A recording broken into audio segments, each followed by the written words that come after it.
మేడలో కసిగిన్నెల ఉప్పు పాలు దాగి సమయాదుల వారి హోమవేదికలపై అల్లారు ముద్దుగా ఆటలాడి భాగవతుల వారి పంచపారీలలో విట్టని చెయ్యలా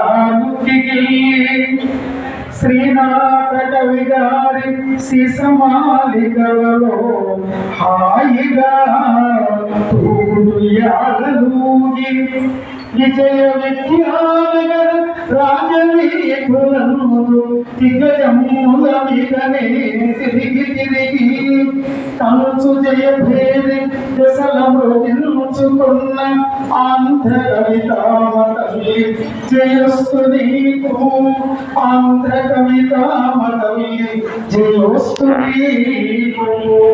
ఆంధ్ర కవితామ తల్లి రాజమహేంద్రవరంలో నన్నయ్య ఆది కవిగా మరి అవతరించింది. అక్కడ ఆ రాజమహేంద్రవరం మేడలో బంగారు గిన్నెలో ఉప్పుపాలు దాగింది. తిక్కన సోమయాజి హోమవేదికల మీద అల్లారు ముద్దుగా ఆడుతున్నది. భాగవతుల వారి పూర్ణ భాగవతుల యొక్క పద్యాలలో అవి మెత్తని శయ్యలాగా ఉంటాయి.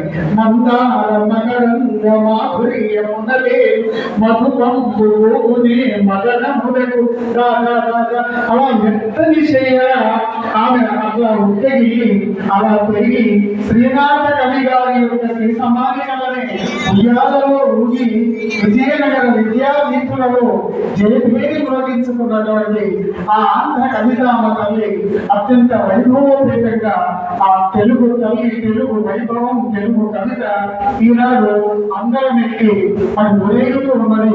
అలాంటి కవి బృందములు అందరూ కూడా చక్కగా తమ తమ కవిత ఎందుకంటే అపారే కావ్య సంసారే కవిదేవ ప్రజాపతి అంతమైనటువంటి ఈ కావ్య ప్రపంచానికి కవియే సృష్టికర్త కాబట్టి, కవులు అవధికార శాసనకర్తలు కాబట్టి, అలాంటి కవులు తమ దివ్యమైన భవ్యమైన మంగళప్రదమైన శుభప్రదమైన శాంతిప్రదమైనటువంటి ఆ కవితలు వినిపించి శ్రోతలందరినీ కూడా మంత్రముగ్ధులను చేస్తారని చెప్పి. ఎందుకంటే ఈ అప్పుడిప్పుడే మరి మామి పూతలు వచ్చేసినాయి. కవి బృందాలు, కవి కోకిలలు ఆ మామిడి పూతలు తిరిగి చొక్కి మదించి ఉన్నాయి కాబట్టి వాళ్ళు చక్కగా కావ్యాలాపన చేసి శోభలను ఆవరింపజేస్తారని చెప్పి సవినయంగా మనవి చేస్తూ పూజంతం రామ రామేతి మధురం మధురాక్షరం ఆరోగ్య కవితాశాఖాం వందే